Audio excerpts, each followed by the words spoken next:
Салам достор, байланышта Санчо Бей каналы. Бүгін 2019 жылы чыгып болгон окуядан алынган Даниэл сен айды көрдүңбү аттуу тасманы көрөбүз. Ислам өлкөсүн курабыз деген жанкештилердин согушу күчөп турган мезгилде карапайым элдин жашоосун сүрөткө тартам деп барган кабарчы жанкештилердин колуна түшөт. Анда эмесе болгон окуянын аягы кандай болуп бүткөн биргеликте көрөлү.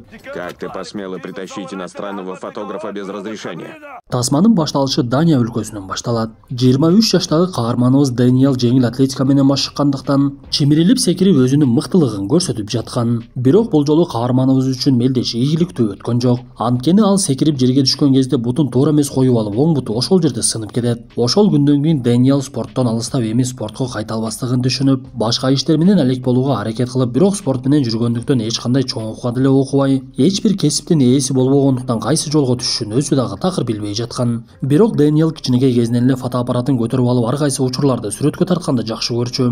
Ошондуктан сүйгөнү Сегна менен сүйлөшүп олтуруп сүрөтчү болууну каалап жаткандыгын айтып, Сегна аны дароо эле колдоп, анда экөөбүз чогуу жашайлы деген сунушун айтат. Даниэлдин бул жагдайына бир тууган эжеси Анита эле жини келе берчү. Ал Даниэлди урушуп, сен эртераак жумушка орношпойсуңбу, ата энем сени дагы деле багып жүрө береби? Чоң эле жигит болдуң го десе, башкалары тескерисинче каарманыбызды колдоп, эми буйруса сабыр кылып турсак жолун таап кетер деп күч кубат гана беришет. Ошентип Даниэл сүйгөнү Сегна менен Копенгагенге көчүп кетип, экөө биргеликте жашап калышкан. Анда каарманыбыз жергиликтүү сүрөтчү кабарчылардын биринин жардамчысы болуп ишке орношуп, аны менен биргеликте иштей баштап, ал кабарчы менен чогуу Сомалинин борбор шаары Магадишке кетет. Ал убакта Сомалиде жарандык согуш катуу жүрүп жаткан болчу. Көрсө каарманыбызды жумушка алган сүрөтчү кабарчы ушундай учурларды сүрөткө тартып гезиттерге чыгарып турат экен. Анда ал дароо эле сүрөткө тартуусун баштап, Даниэлди дагы сүрөткө тарт деп буйругун берип, Даниэл эмнегедир согуштун кесепетин сүрөткө тарткысы келбей, ал жерде бактылуу болуп футбол ойноп жаткан жаш балдарды тарта баштайт. Анткени каарманыбызды ушундай согуш учурунда дагы балдардын бактылуу экендиги таң калтырбай койгон жок. Ошол күндөн кийин Даниэлге өзүнүн жумушу жагып, мындан кийин сүрөтчүлүк кесипти аркылаймын деп чечип, Сомалиден келгенден кийин дароо эле Сирияга баргысы келе баштайт.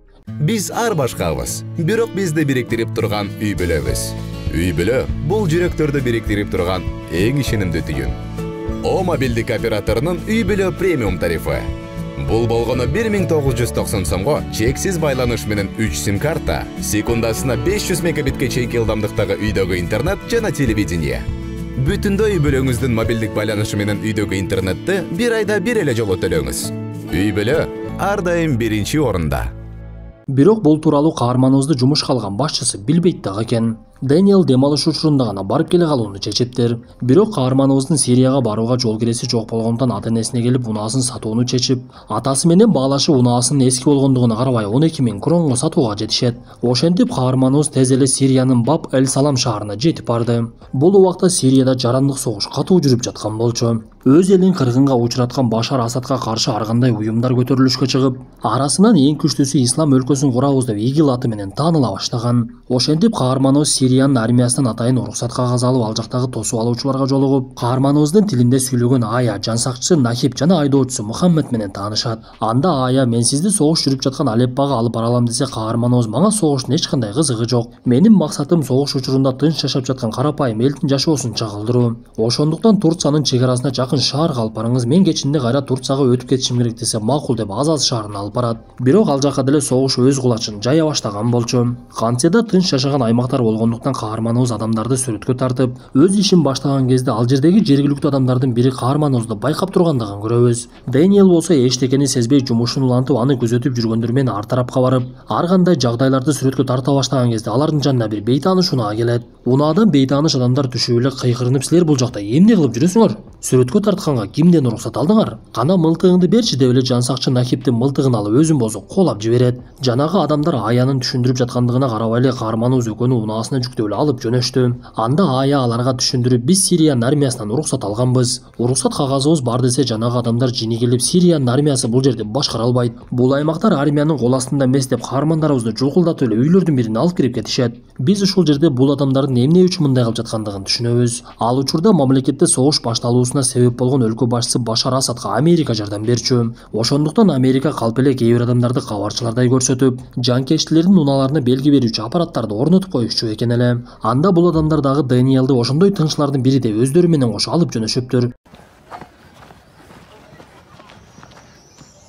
Ошентип аянын эч кандай алы жетпей каарманыбыз бир заматта эле туткунга түшүп Алеппо шаарына алып келинет. Ал жердегилер каарманыбыз тууралуу буга чейин эле изилдеп коюшуптур. Ошондуктан ага жоокерлердин арасында түшкөн сүрөттү көрсөтүп, демек сен ЦРУнун тыңчысы экенсиң. Кана бизге чындыкты айтып берчи деп кыймылдай албай турган абалда чаткырып алып тапанына чубук менен чапкылай башташат. Говори, что ты знаешь. Говори. Анда Дэниел түшүндүрүп, мен жеңил атлетика менен машыгат элем, болгону жоокерлердин алдында көргөзмө уюштурганбыз. Менин жоокерлерге эч кандай тиешем жок, болгону гимнастмын деп кээ бир өзүнүн ыкмаларын көрсөтүп, чимирилип секирсе дагы ага ишенбей эле сабай беришет. Ошентип бул окуялардын башталганына 5 күн өтүп Дэниелдин такыр эле кабар чыкпай калат. Ошол мезгилде эле кадр алмашып, биз Турция менен Сириянын чек арасындагы Артур деген адамды көрөбүз. Бул адам Сирияда туткунга түшүп калган чет өлкөлүк адамдарды чыгаруучу адамдардын бири болчу. Ал бул жолу америкалык Джеймс Фолли деген кабарчыны чыгаруунун аракетин көрүп, Сирияда жашаган жөнөкөй жарандар менен байланышка чыгып, аларга акча берип ар кандай маалыматтарды чогултуп жүргөн. Бир мезгилде эле Артурга коңгуроо келет, көрсө Дэниелдин апасы Сюсана коңгуроо кылып жатыптыр. Алар 5 күндөн бери баласы жок болуп жаткандыктан кабатыр алышып, анын эмне болгондугун билишпей, Артур тууралуу маалымат табышып, ага коңгуроо кылууну чечишиптир. Анда Артур каармандарыбыздын ата-энесине жолугуп, алардын жагдайын угуп, демек Дэниелди уурдап кетишкен, бирок бул тууралуу эч ким билбеши керек. Анткени ал жанкечтер өздөрүн ыйык согушту жүргүзүп жатабыз деп ойлошот. Бирок чындыгында барымтага алынган адам үчүн акча сурашып толук ыктымал. Анда мен биринчи Сириядагы байланыштарым аркылуу Дэниел жөнүндө маалымат издейин. Сиздер менден кабар күтүп туруңуздар жана бул тууралуу эч кимге айтпаңыздар деп дагы бир жолу эскертет. Бул убакта Дэниелдин колун эки тарапка жанкечтер байлап салган экен. Бир кезде жанкечтилердин балдарынын бири каарманыбызга катуу бооруп ага тамак аш алып келип берип, тамакты өз алдынча жей албай жаткандыктан колунун бир тарабын байланып турган жерден кесип дагы коет. Анда Дэниел алдында турган тамакты жегенден кийин дароо эле колунун экинчи тарабын чечүүнүн аракетин көрө баштайт. Бир кезде каарманыбыз колу байланып турган жипти чечкенге жетишип, ал жерден качып кетүүнүн аракетин көрүп, азан айтылып жаткан үндөрдү пайдаланып терезени ачып, ал жердеги зымдорду дагы ачып алат. Терезе бийиктикте жайгашкандыгына карабай арткага жол жок экендигин түшүнгөн каарманыбыз бутунун ооругандыгына арабай секирип, аксаган бойдон чуркап артын карабай эле кете берди. Дэниел бир канча убакыт өткөндөн кийин гана ал жерде топтоп эле ойноп жүргөн балдарды көрөт. Анда каарманыбыз ошолор тарапка барып, мага жардам бергилечи деп суранып, ал жердеги чоңдор Дэниелдин сөзүн түшүнбөгөндүгү менен үй жагына алып кирип, эти колун жуудуруп, анан дагы кийим кече берип, тамак ашка олтургузушат. Бирок ал адамдар Дэниелге жардам бергендин ордунда тескерисинче Дэниелди барымта калган адамдарды чакырып коюшуптур. Спасибо, братья. Аллах вас наградит. Бул убакта ата-энесинин үйүнө келген Анита атасы менен апасынын өзүн аябай эле башкача алып жүргөндүгүн байкап, мен силерге такыр эле түшүнбөй калдым, деги эмне болду? Башкача эле болуп жатасыңар го десе, апасы бир маалда эле көзүнөн жашын токтото албай ыйлай баштайт. Сусана ошондо гана кызы Анитага Дэниел жөнүндө толугу менен айтып берди. Биз бул тууралуу эч кимге айтпашыбыз керек экен, анткени Даниянын элчилиги дагы, тартип сакчылар дагы эчтеке кыла алышпайт экен. Ошондуктан биз Артур деген адамды жалдадык деген маалыматты беришип, биз ошол замат эле Артурду көрө баштайбыз. Ал бул убакта Турциянын Килис аймагында жүргөн.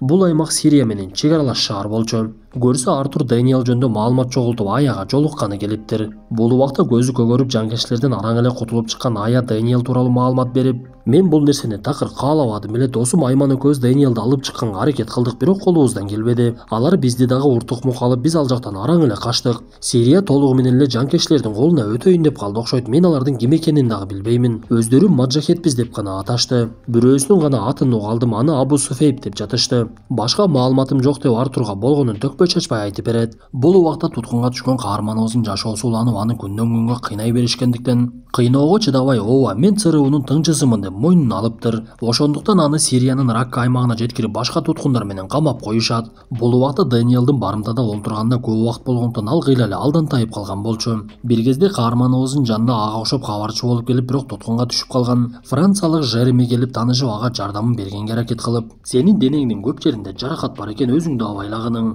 Жерге жатпай жылуураак жат деп өзүнүн төшөгүн дагы бир Луи деген кабарчы алып келип берет. Көрсө Луи дагы Франциядан келген кабарчылардын бири экен. Бул убакта Артур өзүнүн аракетин улантып Сирияга өтүп, буга чейин аядан алган маалымат боюнча Абу Сухейбке жолугат. Көрсө бул Абу Сухейб Сириядагы башаламандыкка катышкан кылмыштуу топторунун биринин башчысы экен. Абу Сухейб эли кандай кыйналып жаткандыгына карабай өзү Range Rover унаасына олтуруп, анан дагы iPhone көтөрүп алыптыр. Динибизде кошунаң ачка жүрсө сенин ток жүргөнүң туура келбейт деп айтылат эле.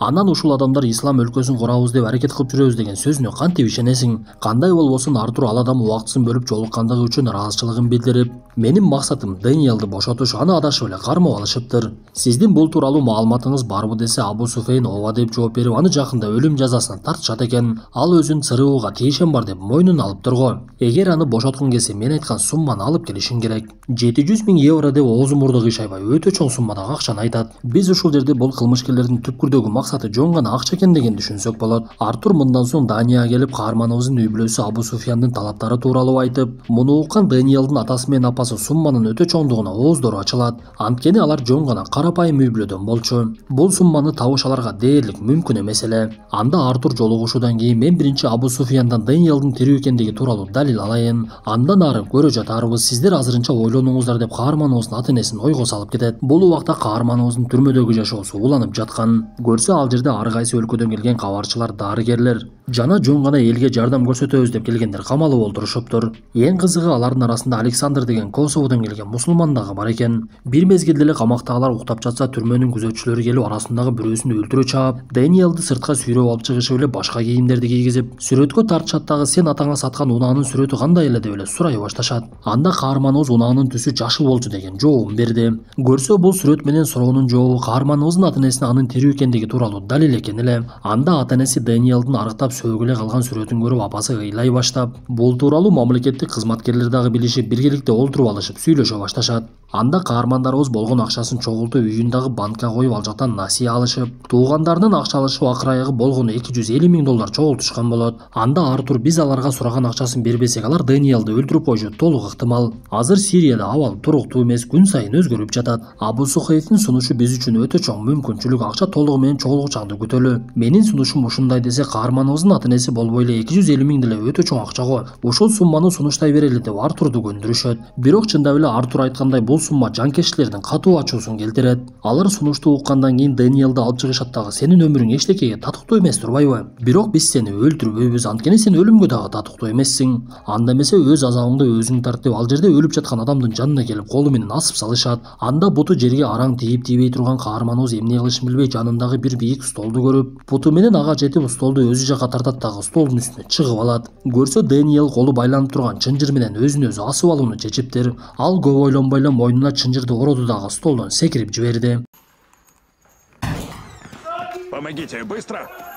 Бирок күзөтчүлөр аны тирүү алып калышып, эми каарманыбыздын ата-энесине жаңы талап жөнөтүшөт. Көрсө, 250 000 сунуштагандыгы үчүн катуу жени келип, эми $2 миллион бересиңер. Жана биздин талабыбыз тууралуу эч ким билбесин, кабарчыларга жеткире көрбөгүлө. Болбосо балаңар өлөт деп кат жазып жиберишкен болот. Анда каарманыбыздын тирүү калышынан түңүлө баштаган ата-энеси эмне кылышын деле билбей калды. Анткени Дания өлкөсү биз жанкечтилер менен байланышка барбайбыз деп каармандарыбызга жардам көрсөтпөй, алар акчаны элден чогулталы десе, маалыматты сыртка дагы чыгарбаш керек болчу. Бирок Дэниелдин эжеси Анита Артурга кайрылып, бизге убакыт утуп бериңиз. Мен жашыруум болсо дагы акчалууларга кайрылып бул сумманы сөзсүз чогултамын. Энимди куткарышым керек деп Артурду көндүрүп, Артур адамдарына байланышка чыгып, Абу Сухейфке айтканын Дэниелдин тирүү экендиги тууралуу видео тасма жөнөтсүн. Кыскасы, убакытты чоюшубуз керек деп адамдарына жагдайды түшүндүрөт. Бул убакта кайрадан түрмөдө жаткан каарманыбыз терезеден карап турса, ал жерге дагы туткундарды алып келе баштагандыгын көрөт. Туткундардын бири, өзүнүн аты Джеймс Фоли деген мезгилде күзөтчү аны дароо эле сабай баштады. Биз буга чейин билгендей, Артур Сириядан дагы эле ушул Джеймс Фоли деген Америкадан келген кабарчыны издеп жүргөн болчу. Эң кызыгы, бул Джеймс Фоли өзү мусулман динин кабыл алып шахада келтиргендигине карабай, жанкечтилер аны дагы барымта кылышып, Америкадан акча талап кылып жатышыптыр. Бирок бул Джеймс Фоли канчалык кыйынчылыкка учурабасын жакшылыктан үмүт үзбөгөн неметкен. Ал эртеси күнү чогуу камалгандардын бардыгы менен таанышып, алар менен жакшы маанайда сүйлөшүп, кана кимиңер мен менен шахмат ойной аласыңар деп эле оюнга тарта баштайт. Ошол мезгилде күзөтчүлөр кайрадан кирип эле камалып олтургандардын арасынан испаниялык алып чыгып, сенин өлкөң сага акча төлөптүр, демек сен эркинсиң деп эле алып чыгып кетишет. Бир кезде Джеймс Фоли күзөтчүлөргө кайрылып, силер бизге тамак аш, дары дармек бербейсиңерби? Биз силерге тирүү керек болсок тамакка тойгузушуңар керек да, өлүп калсак силерге ким акча төлөп бермек эле? Биз жаракат алган жерлерибизди даарылашыбыз керек десе, муну уккан күзөтчү мен сени азыр тойгузам деп эле сабай баштайт. Ошол мезгилде эле Дэниел эшектей секирип, күзөтчүлөрдү алаксытып эле кыйкыра баштайт. Көрсө, аны буга чейин күзөтчүлөр коркутуп, эгер сен өлгүң келбесе эшектей секирип кыйкырып тургунуң деп шылдыңдашкан экен. Ошондуктан ал башкалардын келтек темек жеп жаткандыгын көрүп күзөтчүлөрдү токтотоюн деп кыйкыра баштаптыр. Бирок күзөтчүлөр чыгып кеткенден кийин ал жердеги олтургандар каарманыбызга кайрылып, сен бул нерсеңди кайталабачы. Булардын алдында мынчалык төмөн түшкөнүң туура эмес да. Жок дегенде эшектин өзүн туурабай бир аз болсо дагы окшош эмесирээк кылып кыйкырчы деп бардыгы күлкүгө батат. Ошентип көптөн бери биринчи жолу каарманыбыз бир аз болсо дагы жылмайды окшойт. Если бы мы не приехали сюда, как бы мир узнал, что творится? Ошентип каарманыбыздын үй бүлөсү акча топтоо ишин башташкан. 2 миллион доллар алардын акчасында 15 миллион крон болгондуктан бул сумманы топтой алышына эч кимиси ишенбей, эгер жараткан кааласа 2 миллион доллар эмес 6 миллион топтолушун дагы билишкен жок да. Кандай болбосун Анита ал жерге келгендерге кабар берип, биз официалдуу түрдө акча топтой албайбыз. Ошондуктан буга чейин Дэниел тарткан сүрөттөрдү сатабыз. Бул ишибиз мыйзамдуу десе ал жерге келгендердин бардыгы жардам көрсөтүүгө даяр экендигин билдиришет. Ошентип каармандарыбыз көп өтпөй 3 миллион кронго чейин чогулт алышты. Бул убакта Артурдун адамы Маджиттин бети жабылып, аны атайын унаа менен алып барышып, Дэниелди алып чыгышып, анын тирүү экендигине далил болуш үчүн атайын видео тартып келет. Ал видеону Артур каарманыбыздын атасы менен апасына жөнөтүп, алар үй бүлөсү менен чогуу олтуруп алышып көрүшүп, Дэниелдин кыйноого учураган денесин көрүшүп, көздөрүнүн жаштарын токтото алышкан жок. Бирок бул нерсе аларга күч кубат берип, Дэниелдин тирүү калуусуна ишеним пайда болуп, дагы керектүү сумманы топтойбуз деп акча чогултуусун уланта беришет. Бирок каарманыбыздын сүйгөнү Дэниелдин тирүү калуусуна ишенбей күрөшүн токтотуп койгон болчу. Анткени ал башына түшкөн түйшүккө алсыздык кылып аны көтөрө албады окшойт. Артур болсо бул убакта ар кайсы тааныштары менен байланышка чыгып, каарманыбыздын кайда жайгашканын билүүгө аракет кылып, ал жерге көзү таңылып барып келген Мажит дагы билген маалыматын берүүгө аракет кылат. Анткени Мажит бир кезде өзү ошол тарапта жашачу. Көзү таңылып барса дагы бара жатып имамдын азанын угуп, анын үнүн таанып калыптыр. Бул убакта камалып олтургандардын саны азайып, мамлекети акча төлөп бергендерди биринин артынан бирин чыгара беришет. Антверпен, Бельгия. Артур бул убакта Бельгиянын Антверпен аймагындагы түрмөгө келген болчу. Көрсө Артурга ал жерде камалып олтурган сириялык жаран жөнүндө маалымат жетип, камалган адам бир кезде Игилдин курамында жүргөндүгү билинет. Ошондуктан Артур атайын барып андан бир аз болсо дагы маалымат алууну чечиптир.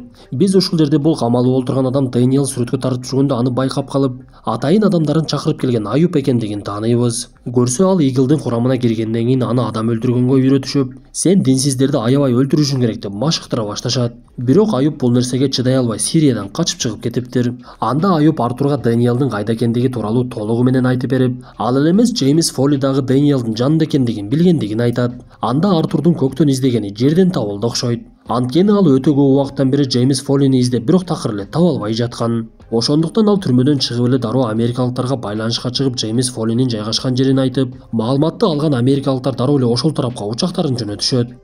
На выход! Живо! Живо! Вперед! Топай! Бир мезгилде жанкештилер келип, каармандарыбызды сүйрөп алып чыгып эле унаага салып бир жака качып жөнөшөт. Көрсө учак менен келген америкалык жоокерлер каармандарыбыз жайгашкан жерди аткылай башташкан экен. Өкүнүчтүүсү жанкештилер камакта олтургандарды башка жака алып качканга жетишишип, куткарганы келгендер ал жерден эч кимди табышпай, бирок каармандарыбыздан калган издерди табышат. Бул убакта Алеппанын башка жагына качып кеткен жанкештилер камакта аларга жини келип, силердин өлкөңөр биздин мусулман бир туугандарыбызды кыйнап жатышат. Айрыкча Америкадагы Гуантанамо түрмөсүндө канчалаган мусулмандар кор болушту. Мен дагы силерге так эле ошондой мамиле кыламын деп бардыгына бирдей кийимдерди кийгизе башташат. Бир мезгилде туткундарды унаага салып алып, көздөрүн таңып, андан нары алып жөнөп, айдоо талаасына алып бараттагы атайын казылган чуңкурга Алексейди түшүрүп, анын өлкөсү болгон Косоводон эч кандай маалымат келбегендиктен башкалардын көзүнчө тапанча менен атып өлтүрүп салышат. Бирок биз ушул жерде бул жанкештилер деле адам өлтүрүүнү каалабай айла жоктон эле кылып жаткандыгын түшүнөбүз. Анткени тапанчасын алган адам калтырап, титиреп, аткысы келбей араң эле колу барат. Мындан соң Дэниелди ошол чуңкурга алып түшө башташты. Анда Дэниел жүрөгү түшүп, эми чындап ажалым келди окшойт деп ойлонуп, бирок анын колуна кагаз карматып тасмага түшүрүп алууну чечишиптир. Ошентип жанкештилер ал жердеги болгон окуянын бардыгын видео тасмага түшүрүп алышып, Артурга жөнөтүп, Дэниелди куткарууга 2 эле күн убактыңар бар, 2 күндөн кийин акчаны которбосоңор Дэниел өлөт. Аракетиңерди көргүлө деген акыркы талабын коюшкан болот. Анда Артур каарманыбыздын үй бүлөсүнө видеону жөнөтсөм, алардын жүрөгү такыр эле жарылып кетпесин деп жөн гана сүрөттү жөнөтүп, анан дагы 2 күн эле убакыт калгандыгын айтат. Бирок бул убакта үй бүлө 10 миллион крон чогултуп, дагы 5 миллиону калган болчу. Аларга 2 күндө дагы 5 миллионду чогултуш дээрлик мүмкүн эместей көрүнө үмүттөрү үзүлө баштап, Дэниелдин апасы бир кезде тааныштарынын бирин эстеп акыркы үмүтү менен ошол адамга барат. Бул адамдын аты Хеннинг Мия деген классташынын күйөөсү болчу. Ал адам өтө бай болгондуктан Сюзанна буга чейин эле аны менен байланышка чыкканга аракет кылып, бирок такыр эле байланыша албай, акыры аны аңдып жүрүп түздөн түз жолугушууга мүмкүнчүлүк алат. Бирок ал адам Сюзаннанын сөзүн толугу менен уккандыгы менен мен сизге эч кандай жардам бере албаймын. Балаңыздын мындай абалга түшүп калышы мени дагы өкүндүрөт деп жолугушуудан кетет. Бирок жараткандын каалоосу такыр эле башкача болчу. Анткени каармандарыбыз эрте менен ойгонсо жанагы Хеннинг деген адам толук сумманы каармандарыбыздын эсебине которуп жибериптир. Эми аларда 15 миллион крон толугу менен топтолуп, бул 2 миллион долларга жетмек. Анда башкалар бул акчаларды кимдер которгондугун түшүнбөй жатса, Сюзанна дароо эле Хеннингди эстеп ичинен жүрөгү жылыды. Ишак, ты едешь домой. Ошентип бир кезде жанкештилер Дэниелге келип, сен эми үйүңө кетесиң деген маалыматты беришет. Анда уккан кулагына ишин албаган каарманыбыз бир жагынан үйүнө кеткиси келип шашылып, экинчи жагынан аны менен чогуу жүргөндөр бир туугандай болуп калгандыктан алар менен коштошо албай жатты. Айрыкча каарманыбыз Джеймс Фолли менен аябай эле жакын болуп калган эле. Ошондуктан экөө бири-бирине жылуу сөздөрүн айтып коштошушуп, каарманыбыз Джеймстин үй бүлөсүнө салам айтып барамын деп убадасын берет. Бир мезгилде Дэниелди ал Сирияга кирген чек арага таштап кетишип, ал жерден каарманыбызды Артур тосуп алып, дароо эле эжеси Анитага алып барат. Анда тынчтык жашоодо мамилеси жакшы болбой жүргөн Анита эжесин каарманыбыз көргөнүнө катуу кубанып, бөлмөдөгү кеңири турган тамак ашты көрүп, буга чейин Кудайдын берип жаткан неаматын баалабай жүргөндүгүн эми түшүнөт. Кандай болбосун Дэниел ал жерден курсагын тойгозуп алып, дароо эле Данияга учуп кетишет. Анда көптөн күткөн каарманыбыздын үй бүлөсү аны өтө чоң кубаныч менен күтүп алышып, аэропорттон учактан түшкөндө дароо эле кучакташат. Ошентип Дэниелдин үй бүлөсү менен бактылуулукта кайрадан жашоосу уланып, ал күн сайын Сирияда эмне жаңылык болуп жаткандыгын байкап турчу. Бир күнү ага Артур коңгуроо кылып, биз Джеймс Фоллини дагы деле издеп жатканбыз. Сен анын жүзүн көрүп жакшы тааныйсың го, ошондуктан азыр интернетке бир тасма чыгыптыр. Ошону көрүп Джеймспи же Джеймс эмеспи бизге аныктап берчи деп суранат. Анда каарманыбыз Артур айткан видео тасманы көрүп баштаса, жанкештилер Джеймс Фоллини тизелей чөктүрүп, бул биздин Америкага болгон саламыбыз деп Джеймсти союп салышыптыр. Муну көргөн каарманыбыз чыдай албай жерге жатып алып ыйлап жиберди. Каарманыбыз мындан соң Америкага барып Джеймс Фоллинин үй бүлөсүнө жолугуп, ага убада бергендей үй бүлөсүнө салам айтып, анан дагы Джеймсти эскерүү кечесинде сүйлөп жаткан жерден тасма аягына чыгат. Тасманын аягында берилген маалымат боюнча Дэниел Сирияда 398 күн барымтада болуптур. Бул согуштун кесепетинен жалпы эсепте 400 миңден ашык адам өлүп, 12 миллиондой адам өлкөдөн качып чыгууга туура келген. Анан дагы чет өлкөдөн барган 100дөн ашык кабарчылар көз жумушуп, барымтага алынгандардын арасынан эң акыркы болуп Дэниел гана тирүү чыгыптыр. Калган 7 тууралуу өлдү деген маалымат келип, экөө болсо дагы деле дайынсыз экен. Дэниел болсо азыркы учурга чейин сүрөтчүлүк кесипти аркалап сүйгөнү Сегнага үйлөнүп, экөө балалуу болуп бактылуу өмүр сүрүп жаткан кези. Достор, ушундай мүнөттөр менен бүгүнкү тасмабыз дагы аягына чыкты. Тасма жакса мыкты белгисин басып, оюңуздарды сөзсүз калтыра кетиңиздер. Анда эмесе кийинки тасмадан жолугушканча ден соолукту жакшы карап, үй бүлөбүздө жана өлкөбүздө ар дайым гана тынчтык болсун.